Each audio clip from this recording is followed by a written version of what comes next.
सोचो, एक 7 साल की छोटी सी बच्ची रिया रात के अंधेरे में अपने कमरे के कोने में खड़ी है। उसके हाथ में एक पुरानी डॉल है। उसकी आंखें डर से फट गई हैं। रूम के बाहर से एक अजीब सी खट-खट की आवाज़ आती है। वो चुप हो जाती है, बस उसके दिल की धड़कन सुनाई देती है।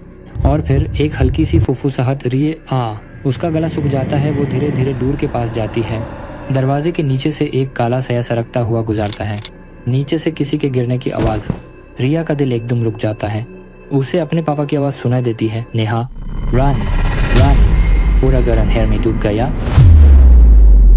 रिया रूम से बाहर निकालती है। स्टेयर्स के नीचे फ्लोर पर कुछ चमक रहा है, खून। उसके माँ पापा दोनों ज़मीन पर पड़े हैं। उनके चेहरे पर खौफ जम गया है। रिया चीखना चाहती है पर उसके गाले से आवाज़ नहीं निकलती। उसके पीछे से एक साया हिलता है। किसी का कोल्ड हैंड उसके शोल्डर पर आता है। अगली सुबह शर्मा निवास खून से लाल था। मिस्टर और मिसेस शर्मा दोनों मर्डर हो चुके थे ब्रूटल तरीके से, और रिया वही एक विटनेस थी। पर वो शौक में चली गई कोमा में। डॉक्टर्स ने कहा उसका दिमाग उस रात वही अटक गया है। केस कोल्ड हो गया। 15 साल तक कोई क्लू नहीं मिला। आखिर क्या हुआ था उस रात को? किसने इतने बुरी तरीके से मिस्टर और मिसेस शर्मा का मर्डर किया था? क्या वो इंसान था या कोई और, या फिर किसी को भी नहीं पता उस रात शर्मा निवास में क्या हुआ था? शिवाया एक ही थी, रिया। 15 साल बाद एक आदमी था जो फिर से ये केस खोलने वाला था, इंस्पेक्टर अर्जुन राठौर। एक ब्रिलियंट कॉप जिसका करियर एक गलत डिसीजन ने बर्बाद कर दिया था। अब उसके पास एक ही मौका था, शर्मा केस सॉल्व करना। और ये केस सिर्फ उसके लिए ड्यूटी नहीं, प्रायश्चित था। उसने पुरानी फाइल्स खोली, क्राइम सीन के फोटोज देखे, ब्लड स्टेन्स, फटे हुए डायरी के पन्ने, और एक अजीब सा सिंबल वॉल पे बना हुआ था। किसी ने लिखा था, शी सॉ मी। अगली सुबह अर्जुन पहली बार शर्मा निवास पहुंचता है। घर बिल्कुल खाली है, पर हवा में एक सड़ी हुई बदबू है। दीवारें डंप और अंदर एक अजीब ठंड। टॉर्च से रोशनी डलता है। पुरानी पेंटिंग्स टेढ़ी लटकी हैं। एक चेयर हिलती है जैसे कोई अभी यहाँ था। अर्जुन एक कदम और बढ़ाता है, तभी एक बच्ची की हल्की हंसी सुनाई देती है। वो पलट कर देखता है, पर पीछे कोई नहीं। उसका दिल तेज धड़क रहा है, पर वो हिम्मत करता है। पेंटिंग सीधी करता है और पीछे एक छोटी सी क्रैक मिलती है। उस क्रैक के पास एक सिंबल बना होता है, वही जो फोटोज में था। अर्जुन स्केच बनाता है, पर जैसे ही वो मुड़ता है, उसे महसूस होता है कोई बिल्कुल उसके पीछे खड़ा है। वो झटके से पलटता है, पर रूम खाली। एक ठंडी हवा उसके चीख से टकराती है। वो बिना कुछ बोले वहां से निकल जाता है। नेक्स्ट डे अर्जुन हॉस्पिटल आता है। रिया को देखने वही थी जैसे पता था। उस रात आखिर हुआ क्या था?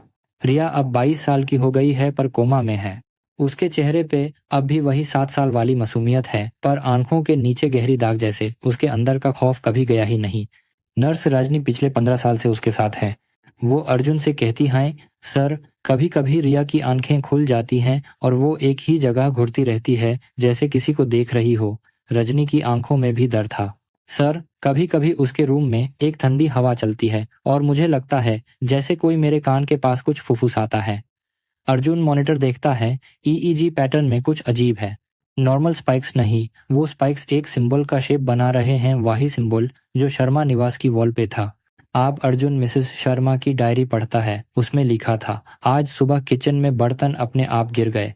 राज कह रहा था हवा है, पर मुझे लगा जैसे कोई मेरे कान में फुफुसा रहा हो। एक और एंट्री, रात को महसूस हुआ कोई मेरे बेड के कोने पे बैठा है। मैंने उठकर देखा, पर बस एक साया दिखाई दिया। अर्जुन का दिमाग घूमा। क्या ये किसी घोस्ट का काम था या सिर्फ एक औरत का भ्रम? अर्जुन ने इस बात पे ज्यादा ध्यान नहीं दिया और वो इस केस को मर्डर के एंगल में सोचने लगा, लेकिन अभी तक यूज बिल्कुल भी अंदाजा नहीं था उस रात हुआ क्या था। इस केस में दो सस्पेक्ट्स, द शर्मा का बिजनेस पार्टनर खाना, जिसका फाइनेंशियल मोटिव था, और उनका नेबर वर्मा, जिसे लैंड डिस्प्यूट था। दोनों पर शक था, पर कोई प्रूफ नहीं। अर्जुन के माइंड में एक ही सवाल, अगर ये सिर्फ इंसानों का काम होता तो रिया 15 साल से कोमा में क्यों होती? केस वापस वही फिर आ गया। जीरो पे अर्जुन को कोई क्लू नहीं मिल रहा था इस केस के बारे में। फिर एक रात अर्जुन फिर शर्मा निवास गया। वो इस केस को शुरू से इन्वेस्टिगेट करने लगा। उसने क्रैक वाली वॉल तोड़ी और पीछे एक हिडन रूम मिला। अंधेरा, सड़ी हुई स्मेल और दीवारें पूरी सिंबल से भारी। बीच में एक पुरानी बुक रखा था। बुक का नाम था छाया प्राणी। बुक में लिखा था, ये एक ऐसी अस्तित्व है जो इंसान के दिमाग में घुसकर उसकी यादों को अपना जेल बना लेती है। वो तभी जाती है जब व्यक्ति मर जाता है। अर्जुन बुक पढ़ते समझ गया रिया का दिमाग उस आत्मा का जेल बन गया था। उसके माँ बाप का मर्डर उसी ने किया था। अर्जुन ने किताब उठाई और उसके साथ ही रूम हिलने लगा। दीवारों से काला साया निकाल कर घूमता रहा। कान के पास आवाज, अर्जुन अब तुम भी मेरे हो। अर्जुन ने किताब के लास्ट पेज पर एक मंत्रा देखा। वो सिंबल्स के साथ लिखा था जो उस आत्मा को रोक सकता था। अर्जुन ने मंत्रा पढ़ना शुरू किया। रूम में सब कुछ हवा में उड़ने लगा, चेयर्स, पेपर्स और वॉइसेस। उसके हाथ में कट्स आ गए पर वो चिल्लाकर मंत्रा पढ़ता गया। अग्नि, प्रवेश, दृष्ट, शून्य। एक तेज स्क्रीम। अर्जुन ने जब पूरा मंत्रा बोल दिया तब रूम में सन्नाटा छा गया। सब कुछ रुक गया। हर कोई अपनी जगह फ्रोजन सा लग रहा था। बस एक ठंडी हवा का झोंका चल रहा था और अर्जुन का तेज सांस लेना कमरे में गूंज रहा था। दीवारों पर लगे पिक्चर्स और फर्नीचर भी जैसे चुप हो गए हो। सिर्फ उनके साए और खामोशी ही हर चीज को महसूस करवा रहे थे। जब हे या सब हूँ उसी वक्त हॉस्पिटल में रिया की आंखें खुलती हैं। 15 साल बाद वो होश में है। अर्जुन जल्दी जल्दी दौड़ते हुए उसके पास जाता है। रिया धीरे से अर्जुन का हाथ पकड़ती है और कहती है वो अभी भी यहीं है। उसकी आंखों में एक पल के लिए काला साया चमकता है और अर्जुन के हाथ पर वही सिंबल उभर आता है। अर्जुन समझ जाता है ये कहानी खत्म नहीं हुई, ये तो बस शुरुआत है। तो दोस्तों, कैसी लगी आपको ये कहानी? क्या अर्जुन ने सच में उस आत्मा को हरा दिया या वो अब उसके अंदर घुस गई है? आपको क्या लगता है कमेंट में ज़रूर बताना। और हाँ, अगर ये स्टोरी पसंद आई हो तो मैंश चैनल को लाइक, शेयर और सब्सक्राइब करना मत भूलना। और हाँ, क्या आपको इसका पार्ट 2 भी देखना है?